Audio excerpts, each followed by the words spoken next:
ಒಮ್ಮೆ ಕಾಲದಲ್ಲಿ ತುಂಗಭದ್ರಾ ನದಿಯ ತೀರದಲ್ಲಿ ಒಂದು ಅದ್ಭುತ ನಗರ ಇತ್ತು. ಅದು ಹಂಪಿ.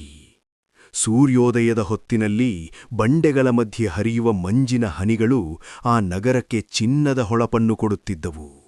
ಹಂಪಿ ಕೇವಲ ಒಂದು ನಗರವಲ್ಲ, ಅದು ಕನಸಿನ ಸಾಮ್ರಾಜ್ಯವಾಗಿತ್ತು. ಬೃಹತ್ ದೇವಾಲಯಗಳು, ಎತ್ತರದ ಗೋಪುರಗಳು ಮತ್ತು ವ್ಯಾಪಾರದಿಂದ ತುಂಬಿದ ಬೀದಿಗಳು ಎಲ್ಲವೂ ಇಲ್ಲಿ ಜೀವಂತವಾಗಿದ್ದವು. ಪ್ರತಿ ಬೆಳಿಗ್ಗೆ ದೇವಾಲಯದ ಗಂಟೆಗಳ ನಾದ ಕೇಳಿಬರುತ್ತಿತ್ತು. ಜನರು ತಮ್ಮ ಕೆಲಸಗಳಿಗೆ ತೆರಳುತ್ತಿದ್ದರು. ವ್ಯಾಪಾರಿಗಳು ದೂರದ ದೇಶಗಳಿಂದ ಬಂದ ಮುತ್ತುಗಳು, ಮಸಾಲೆಗಳು ಮತ್ತು ಅಮೂಲ್ಯ ವಸ್ತುಗಳನ್ನು ಇಲ್ಲಿ ಮಾರಾಟ ಮಾಡುತ್ತಿದ್ದರು. ಸಂಜೆಯ ವೇಳೆಗೆ ತುಂಗಭದ್ರಾ ನದಿಯ ತೀರದಲ್ಲಿ ದೀಪಗಳು ಬೆಳಗುತ್ತಿದ್ದವು.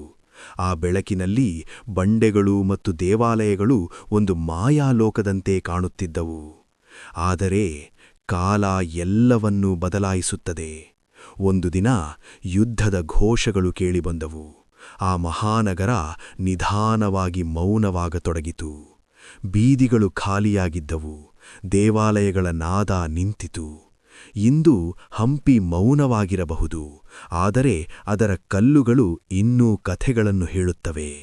ನೀವು ಹಂಪಿಗೆ ಭೇಟಿ ನೀಡಿದಾಗ ಪ್ರತಿ ಬಂಡೆ, ಪ್ರತಿ ದೇವಾಲಯ ಮತ್ತು ತುಂಗಭದ್ರಾ ನದಿಯ ಹರಿವು ಒಂದು ಮಹಾ ಇತಿಹಾಸದ ನೆನಪನ್ನು ನಿಮ್ಮ ಮನಸ್ಸಿಗೆ ಹೇಳುತ್ತವೆ.